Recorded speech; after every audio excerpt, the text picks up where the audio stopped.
뉴스탑10이 선정한 2위입니다. 박원순 시장은 돈 타령, 시는 돈잔치. 보시는 것처럼 박원순 시장 얘기인데요. 짚어볼 게 많습니다. 황승택 기자. 네.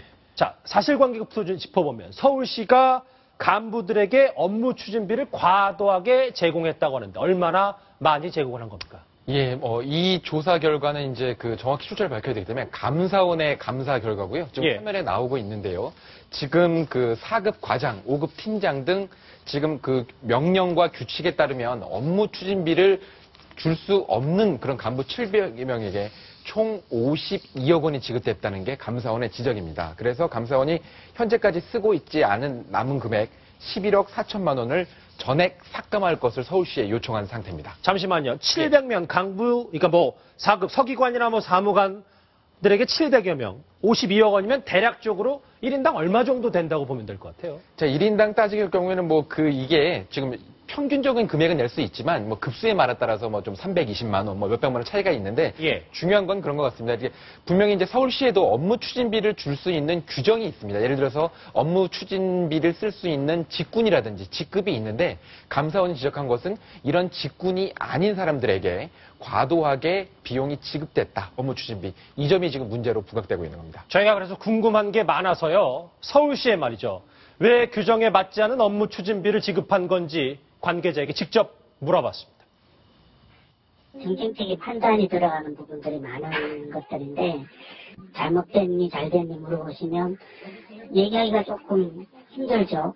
조직 운영은 행정부와 협의 부분도 있지만 정책적인 결정도 따라가는 부분들이잖아요. 또 조직 운영의 융통성 같은 것도 발휘할 부분도 있고 여러 가지가 복합적으로 걸려있는 부분들인데 글쎄 무슨 말인지는 잘 모르겠는데 어쨌든 정책적으로는 안 되는데 본인들 운영에는 써야 되니까 썼다라는 게 핵심입니다. 박성원 논설위원. 네. 이게 행정자치부, 행자부와 논의 없이 이렇게 해도 되는 겁니까? 아니 근본적으로 어떤 규정이라는 건 지키라고 있는 거죠. 행자부가 어떤 기금의 회계 용도를 정해놨을 때는 아까 정책적으로는 안 되지만, 그러니까 그 명목은 사실 맞지 않지만 어떻게 필요하니까 대충 땡겨서 썼다. 이런 말하자면 아까 우물우물하는 게 설명의 요지인데 떳떳지 못한 거죠. 감사원이 할 일이 없어서 저걸 감사해서 결과를 내놓은 게 아니거든요. 분명히 문제가 있기 때문에 시정하라는 거고 또 필요한 한 경우는 문책도 해야 되는 거고 하는 거니까 저런 일은 없어야 될 것 같습니다. 황승택 기자. 네. 서울시가 돈이 만약에 정말 많다면 규정이 없는 거 줄 수도 있다고 100번 양보해서 할 수도 있는데 돈이 많습니까? 어떻습니까? 예산은 있긴 한데 부채가 아직도 좀 상당히 좀 우려할 만큼 많이 남아있는 상황입니다. 2011년 지금 박원순 서울시장이 그때 재보궐선거로 당선되면서 시작했을 텐데요. 당시에 이제 4조 5천억 원 정도의 부채가 있었고요. 박 시장이 항상 강조하는 게 이 부채를 많이 줄였다 강조를 하는데 2013년 기준으로도 한 4조 7천억, 한 1,800억 원 정도가 늘어난 상태입니다. 물론 과거에 비해서 부채가 늘어난 추세 자체가 줄어든 거, 그 부분은 인정을 할. 부채 상승폭은 줄은 건 맞다. 네, 그 부분은 충분히 맞는 얘기긴 한데, 아직까지 이제 서울 시민들이 보기에 4조가 넘는 서울시 부채가 있다는 걸 생각하면, 좀 예산도 좀 이렇게 좀 알뜰하게 써서 이 부채를 좀 빨리 줄였으면 좋겠다. 이게 공통된 시민들의 마음이 아닐까 싶습니다. 그렇네요. 그러면, 황 기자 하나만 더 물어보면. 네. 마음대로 쓴 업무 추진비, 그럼 다시 행정자치부에 돌려줘야 되는 거 아니겠습니까?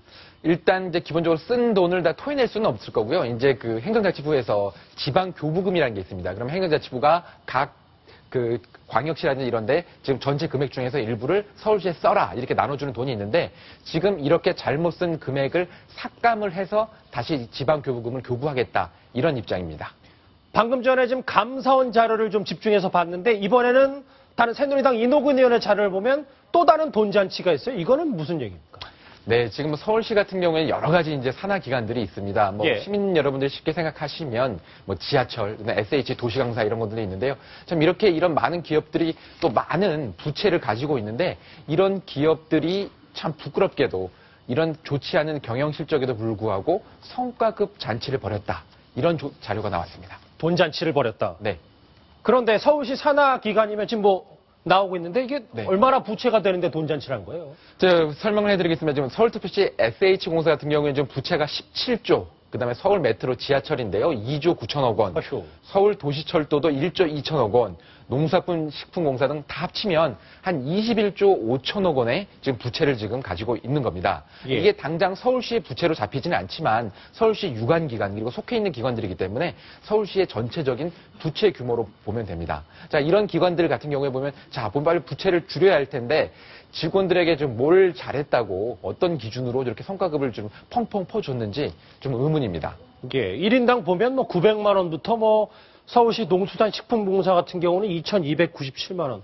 물론 뭐 유관기관 서울시가 정말 뭐 대놓고 하는 건 아니지만 어쨌든 서울시 입김이 들어가는 곳은 맞잖아요. 네, 그렇습니다. 지금 일부 기관 같은 경우에는 지금 어떤 규정을 어긴 걸로 나타났는데요. 저런 그 기관들이 성과급을 지급을 하려면 그 서울시 특별시장에게 보고를 해야 되는데 저기 있는 몇몇 기관들은 저 등급 자체도 성과급을 줄 수 있지 않은 낮은 등급을 받고 서울시장에게도 성과급을 지급할 때 보고를 묵인하고 보고를 빼먹고 저런 것들을 지급한 그런 것도 지적이 됐습니다. 이 성과급 돈잔치를 처음으로 제기했던 저희가 당사자 전화 연결했습니다. 새누리당 이노근 의원인데요.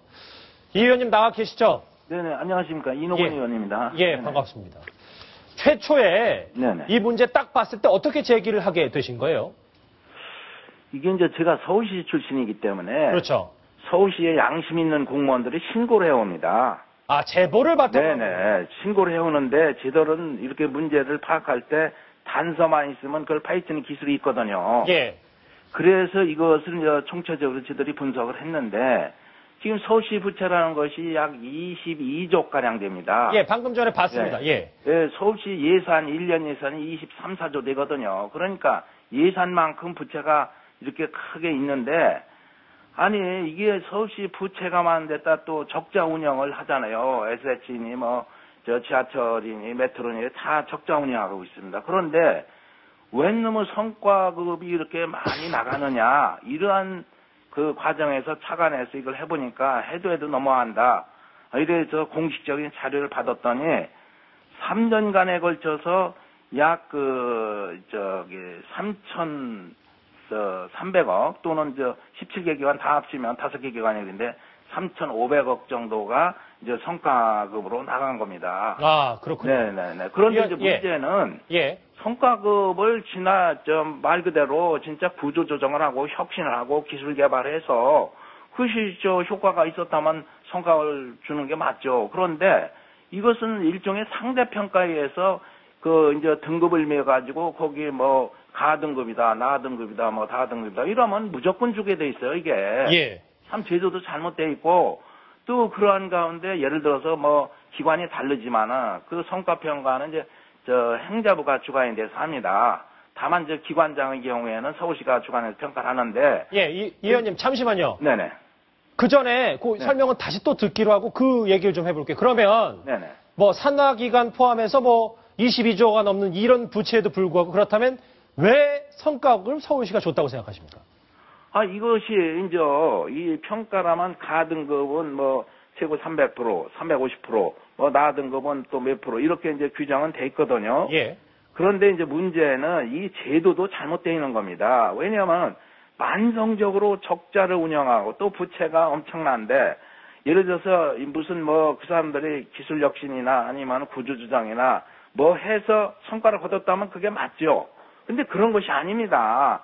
상대평가가 되니까 무조건 A등급, 가등급, 나등급, 다등급이 정해서 나오거든요. 예. 그래서 이게 제도상에도 문제가 있고 특히 문제가 있는 건 그 기관 중에 청렴도가 다시 말해서 이제 국민권익위원회가 평가하는 같은 국가기관을 평가하는 청렴도 평가가 있습니다. 청렴도 평가에서 하위 등급을 받은 기관이나 기관장이 또 아주 잘 성과가 좋다고 해서 많은 또 성과를 받거든요. 참 잘못된 겁니다, 이거. 이 의원님, 네네. 이거 제도가 잘못됐고 일단 잘못된 제도를 또 막상 돈잔치를 했다는 얘기신데 네네. 그럼 서울시의 수장 박원순 시장도 이런 거를 다 알고 있는데도 한 거잖아요? 이것이 이제 시장의 리더십이 필요한 것이죠, 이게. 예. 그런데 이것이 그냥 관례적으로 내려오고 또 그 평가에 있어서 청렴도나 이런 거하고 연관도 안 시킵니다. 솔직히 해서 지하철 같은데 구조조정 합니까? 안 하잖아요. 그런데도 적자가 지금 한 서울 메트로 같은 거 2조 9천억 정도 되는데 그렇죠. 매년 이렇게 늘어나도 그냥 그렇게 관례적으로 돈을 주고 있거든요. 지금 박 시장님 들어와가지고 뭐 청렴도가 14등으로 떨어졌지 않습니까? 서울시 자체도 그래요. 그 청렴도는 누가 평가하는 겁니까? 국민권익위원회에서. 국민권익위 평가합니다. 그렇다면 그런 거를 감안해서 그걸 혁신해야 되는데 혁신 안 하고 매년 주는 거를 주니까 이게 뭡니까? 지금 박 시장 스타일이 대부분 보면은 수용, 화합 이런 거를 하시는 건 좋은데 예. 그러나 그것도 옳고 그름을 따져야 됩니다. 그냥 노조가 요구한다고 또 불이익을 안 준다고 그걸 따라가면 안 되죠. 시민의 혈세를 가지고 쓰는 것인데. 알겠습니다. 예, 그리고 아까도 감사원 감사도 했는데 오히려 환수 조치해야 됩니다. 배임죄입니다. 배임죄. 많은 변호사들 그렇게 얘기해요. 그런데 알겠습니다. 예. 네네, 그런 문제도 같이 검토를 해야 된다고 봅니다. 알겠습니다. 이 의원님께 좋은 말씀 잘 들었습니다. 고맙습니다. 네네, 고맙습니다. 네네. 새누리당 이노근 의원이었습니다. 자, 이 박원순 시장이 어쨌든 지난해 새누리당 서울시당과의 서울시 조천 간담회에서 돈 얘기를 한 적이 있어요. 예산이 부족하다고 늘려달라 이런 얘기를 한 적이 있는데 그 목소리부터 직접 들어보시겠습니다. 예산을 확보하려고 노력을 많이 해봤는데 아무 소용이 없더라고요. 내년에 서울시도 1,500억인가요? 이 예산을 편성해놨는데 그래도 많이 부족합니다. 그래서 중앙정부로 한 1,000억 정도 받았으면 좋겠다. 조금만 힘을 실어주시면 그것도 가능하지 않을까 싶고요. 지역에서 활동하시다 보면 저희들이 또 도와드려야 될 일도 상당히 있지 않을까 싶습니다. 박성원 논설위원, 돈 더 달라는 박원순 시장의 저 말 어떻게 들으셨습니까? 글쎄 시장으로서 그 당을 달리하더라도 어떤 국회의원들에게 어떤 필요한 예산에 대한 협조를 할 수는 있죠. 그리고 또 필요한 일이라고 보는데 문제는 그것을 어떻게 쓰고 있느냐인데 아까 저러한 실태를 만일에 국회의원들이 하루 전날 보도를 보고 가서 저 자리에 앉았다면 아마 분위기가 상당히 안 좋았겠죠. 예. 그러니까 정말 본인의 돈이라면 어떻게 쓸 것인가 그런 관점에서 보고 특히나 박 시장은 시민단체 출신인데 당시 정부나 서울시 예산에 대해서 아주 날카로운 칼을 들이대면서 비판을 많이 했었잖아요. 그러한 관점에서 스스로가 한번 돌아보면서 그렇게 좀 일을 해줬으면 좋겠습니다. 예. 손수호 변호사님. 네. 만약 이게 예산 집행에 문제가 있다면 서울 시민의 고스란히 피해가 서울 시민에게 오는 건데. 네. 이거 좀 문제가 있는 거 아닙니까? 어떻게 좀 대처를 해야 되겠어요? 네. 일단 여러 가지 제도들이 현재 마련이 돼 있습니다. 또 대표적인 걸 말씀드리자면 부패 방지 및 국민권익위원회 설치에 관한 법률이 있는데요. 거기에 보면 공익사항에 관해서 예산이 낭비됐을 경우에 감사원에 감사를 청구할 수가 있고요. 근데 이번 사안은 이미 감사가 이루어졌기 때문에 적용될 필요는 없겠습니다만 또 주민 소환에 관한 법률이 있습니다. 주민 소환. 네네. 그래서 유권자 총수의 3분의 1 이상이 투표를 하고 또 유효 투표의 절반이 찬성을 하면은 무시무시하게도 직을 바로 상실하게 되는데요. 물론 현실적으로 주민 소환이 이루어질 가능성은 높지는 않아 보이고요. 예. 그렇다면은 서울시장인 박원순 시장이 행정가이자 또 동시에 정치인이라고 볼 수 있지 않겠습니까? 그렇죠. 예. 그렇다면은 이런 박원순 시장의 장점, 단점, 또 업적이나 실책, 아니면은 잘한 일, 못한 일 등등을 종합적으로 판단해서 유권자들이 앞으로 어떤 표를 줄지 말지를 결정을 하게 될 텐데 이러한 종합적인 판단에 있어서 이번 일도 어느 정도는 좀 고려 사항으로 좀 반영이 될 가능성이 있지 않을까 그렇게 생각이 되고 국민들의 판단은 항상 냉정하고 좀 어찌 보면 굉장히 타당하기 때문에요. 정치인 박원순의 판단의 평가에 이번 사건도 좀 영향을 미치지 않을까 생각합니다. 정치적 판단도 영향이 있었을 것이다. 자, 서울시 방만경영 부채 많은데 성과급 돈잔치 했다. 이런 지적까지 알아봤습니다.